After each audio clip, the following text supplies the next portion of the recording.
Hi guys, I'm Nancy.Yang, Remax Results local real estate agent, and I'm here today actually interviewing Keng, and I'm so excited to show you guys kind of the story behind the man who runs this amazing business. Keng, can you tell us a little bit more about yourself? Yeah.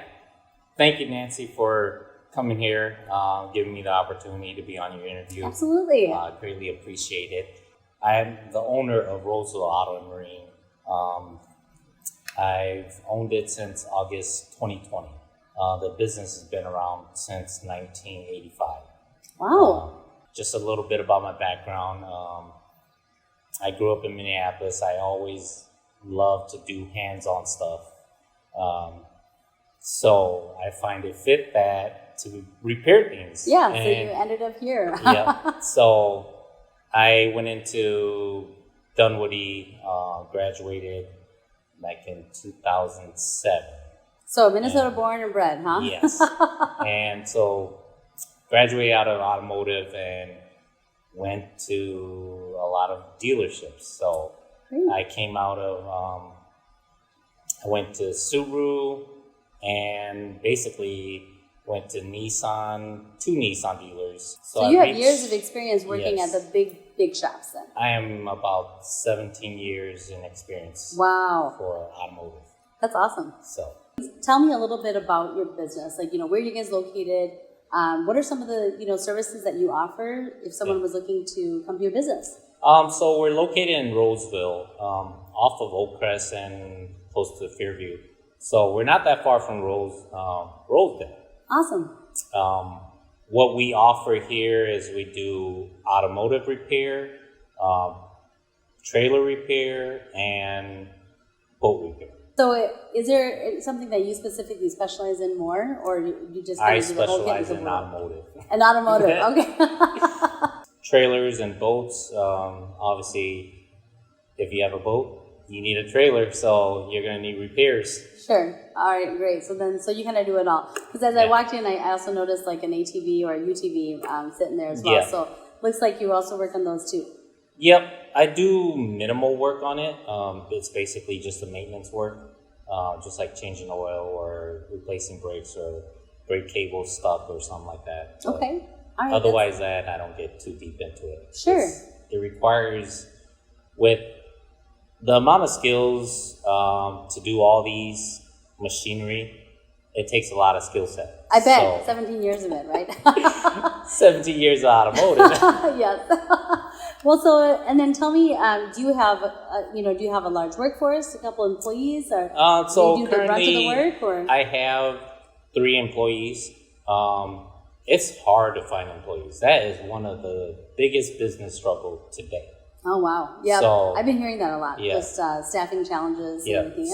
And skilled staff, right? Because, I mean, it's you're touching all these vehicles, and so everybody's got to be pretty skilled. And you want to bring in qualified individuals, not just any individual off the streets.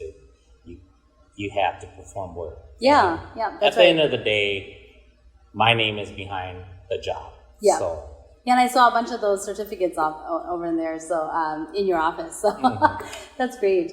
Well, I wanted to kind of figure out if you could tell me what your normal day-to-day looks like. Being a business owner, I'd love to learn about any challenges or things that you find rewarding. So everyday challenge, you just get your regular appointments that are scheduled in, and they come in. Whatever customer requests, you just diagnose it or take a look at it.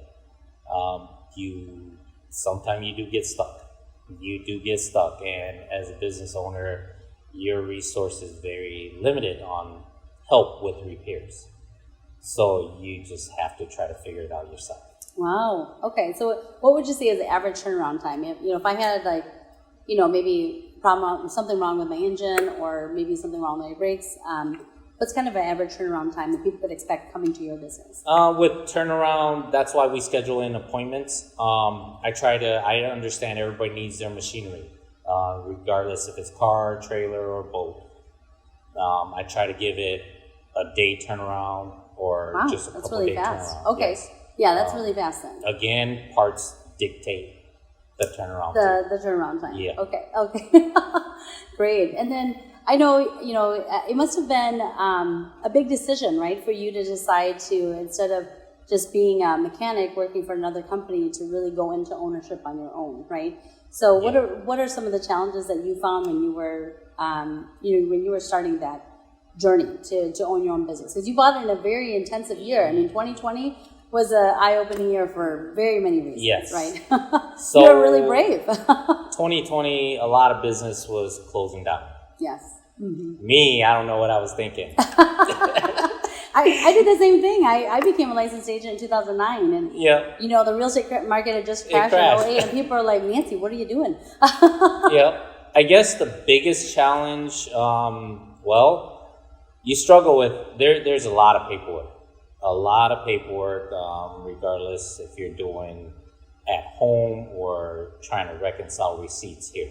Oh, sure. We got a lot of cars, trailers, and boats moving through. So you need to reconcile all those receipts, making sure that things weren't ordered because somebody wanted to order it. Oh, sure. Are you basically telling me you have to wear so many hats, right? Are you doing all your own, like, bookkeeping and inventory and all of that as well? A lot of the bookkeeping, you do most of it. And so when your CPA gets it, it's easier for them to do.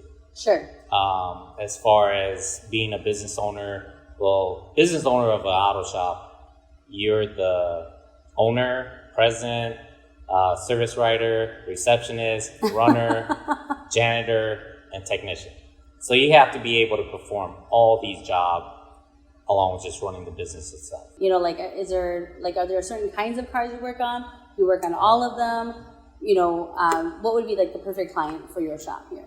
So on automotive, I work on all makes and model of vehicles. Oh, okay. When I was at Indoor Auto, we worked on luxury Europeans, and basically luxury import. So it'd be anywhere from your BMW, your Audi to Maserati. Wow, so you can work on those as well. Yes, I just don't want to. Because it sounds complicated. It is complicated. So I just do basic stuff on it. Okay. Whatever doesn't work out, it would go to the dealership. Usually the god of cars. Well, when I was asking you about, the opportunity to interview you, it sounded to me like one of the things that you brought, or one of the things that was most valuable to you was really being able to save your clients money, right? And that's where you bring them value. So is there an example of maybe a recent situation or a recent scenario where you're able to help a client? Customers want quick turnaround time. They love quick turnaround time. They love when you do go above and beyond the work for them. Sure. So just say, for example, if you bring in your vehicle and it's dirty, we're going to vacuum it and we're going to wash it for you. Oh, that's really nice. Stuff like that. Yeah. And customers appreciate it. If it's something I'm doing your brake job and I see that something's loose or something, I just go ahead and fix it. I wouldn't even, I'd address it to you, but I wouldn't charge for it. Wow, so that's really going over and above. Yeah. What an average dealership would go. I mean, I've been to some of the bigger places, and you're just, you're a cog in the wheel. You're just like one more car in the line, and then it's like hurry up and get out. Kind of a thing. Yeah. Okay, well that's great. One of the things that I've, I guess like there's a lot of, as I've met a lot of business owners, where I find the most value in these interviews actually is where I asked you if you could give your younger self advice, or maybe for like a new entrepreneur, what would you tell your younger self?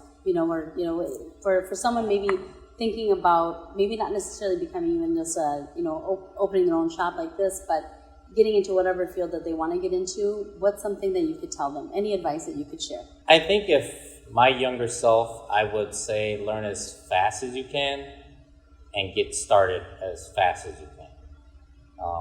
I started late. So I purchased my business when I was 33. So I feel like I started late. When I had the experience, I should have started a little earlier. So I should have started in my late 20s. Gosh, well, I'd say it's never too late to change your future. Yeah. But Yeah. otherwise, that I always tell people, work hard, play hard, and go above and beyond for people. I think it's more pleasurable to help people, and you see progress.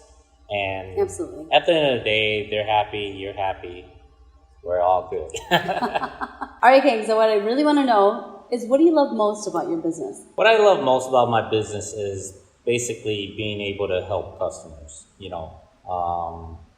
They're having a rough day, things break down on them, you're able to help them out. Oh, that's so great. You turn something from broken to something that's fixed, and it rolls out the door. So, isn't that the best feeling? That's great. You appreciate it, and they're very appreciative, So, yeah, well, this business has been around for a long time, so I was going to ask if you have a lot of regulars or if you get new clients all the time, I get new clients all the time. Okay. We do have repeat customers and some loyal customers. So lastly, I'd like to wrap it up with just learning about maybe, how you want to grow your business, expand, or, any new plans that you have for your business. I guess it's a hard part. Everybody would love to expand. Everybody loves to grow their business. With the lack of employees, it's difficult. One of the challenges, sure. I think one of my goals is to have my own building. That'd be awesome. And then I can operate with no issues. But otherwise, that you're sharing building, you're sharing lot. Sure. You get a lot of traffic, like semi trucks coming through. Oh, sure. So that would be a dream of yours, is really to own your own building, Yes. and really be able to run your business the way you want to run it, right? So. And I like to grow more auto customers. Yes, definitely, because you have so many years of experience, so you want to Yeah. you really want to focus more on the automotive side. Of course, trailers and boats, you're happy to still work on them, but you really like the automotive side. Yeah. Well, that is wonderful. Well, Keng, thanks so much for your time today. It was great to get kind of an inside look on just your business and, just the person that's running everything behind the scenes. So it's really awesome. Yeah, thank you. So, guys, if you guys are looking to get any work done in your cars, or have a boat or a trailer that maybe needs some work, come on down and see Keng Lee over at Roseville Auto and Marine. Thanks so much again for your time today, Keng. And, thank you very much, giving me the opportunity. It's great. Oh, that's awesome. So check us out, Roseville Auto and Marine. We're on Facebook. We have a website online. Our contact number is 651-639-0449. Thank you.